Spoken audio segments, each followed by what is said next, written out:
Épiphanie bu Seigneur bu Nianing moom dalal na ren édition 2021 bu journée mondiale de la jeunesse catholique. Abbé Roger Gomis di curé bu paroisse bi nag ci noonu jotali message de paix bi nga xam ne moom la pape François jagleel ndaw catholique. Pape François mu ngi ñaax bépp jeune mu jóg taxaw mu bañ a toog rek nekk di plaindre ci situation am war na jóg taxaw parce que am na lu bëri lu koy xaar comme la défense de la planète, la promotion de la vérité, dëgg jàmm ci biir dëkk bi, jàmm ci diggante ak nit ñi, aussi le respect dans la famille. ci élection yi ñu jëm ñu ngi ñaan jeunes yi vraiment ñu bañ a bokk ci bépp mouvement de violence ñu moytu ko tamit.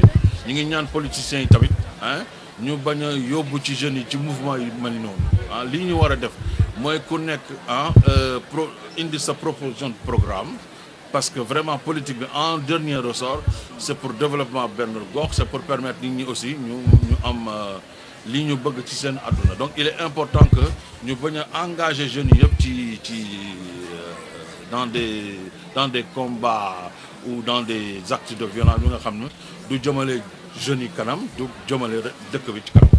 mu nekk maire bu localité nekk tamit ki nga xam ne moom lañ bàyyile woon événement bi Maguette Sène teewoon na fa ngir gën a jëmal li nga xam ne nag mooy manifestation bi. ci noonu nag jël na fa kàddu ngir rafetlu bu baax discours bi nga xam ne moom la Saint-Père bi yónnee. waaw xam nga loolu day kàddu yi kilifa bépp kilifa ci Sénégal jot na pour nga wax, parce que yaakaar naa ne politique luy jàll la lu gaaw, alors que sénégalais yi dañoo participer, dañoo bokk leneen lu ëpp solo muy une nation sénégalaise boo xam ne bii dañoo judd fekk ko fi te dañoo war a dee suba bàyyee ko suñuy doom. donc loolu nag politique ak ay falu ak ay poste ak yooyu warut a tax nit ñi di yàq ko. donc je crois que loolu responsable bu ñu mat responsable rek boo dajalee sa jeunesse il faut nga wax ak ñoom pour wax leen ne joute électorale yi day ñëw day jàll et que leneen lu ëpp solo mi ngi ci kanam.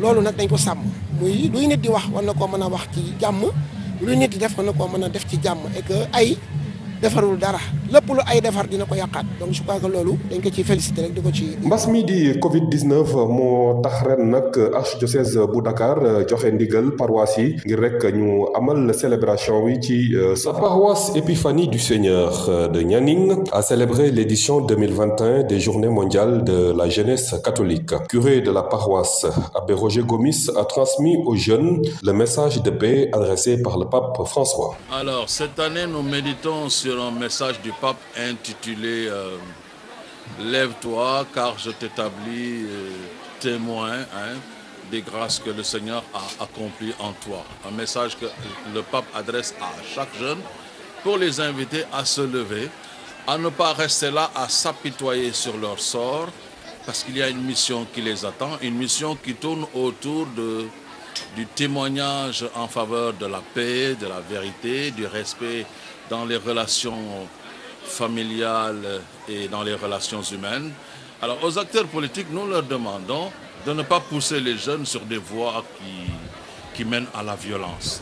Évidemment, un combat politique peut être noble dans le sens où on travaille au développement d'une collectivité, à la promotion humaine et autres. Mais il ne faut pas qu'au nom de ce combat, on entraîne des gens dans des actes de violence, dans des actes de destruction des biens publics.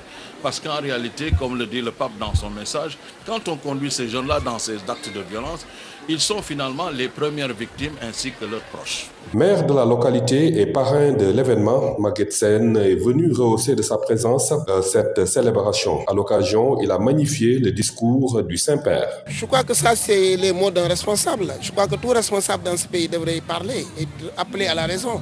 Je crois que les joutes politiques ne sont que des moments instantanés qui passent et que la nation sénégalaise partage, en tout cas, autre chose de beaucoup plus important, c'est qu'on forme une nation, on est lié par le destin et on doit tout faire pour sauvegarder la paix et la quiétude sociale qui doivent régner pour que les uns puissent aller à l'église, les autres à la mosquée, les autres aller travailler. Donc je crois qu'on le félicite pour ce message-là parce que la jeunesse en a besoin. Les responsables que nous sommes, les leaders que nous sommes, nous avons l'obligation de rappeler en tout cas ce qui nous lie, qui est beaucoup plus important que des choses factuelles qui rapidement vont être dépassées. Elles ne devraient pas être l'occasion en tout cas de saper cette union-là que nos anciens, en tout cas, ont mis en place et que nous avons l'obligation de perpétuer pour d'autres générations. En raison de la situation sanitaire marquée par la pandémie du Covid-19, l'archidiocèse de Dakar a ordonné la célébration cette année dans la sobriété au niveau des paroisses.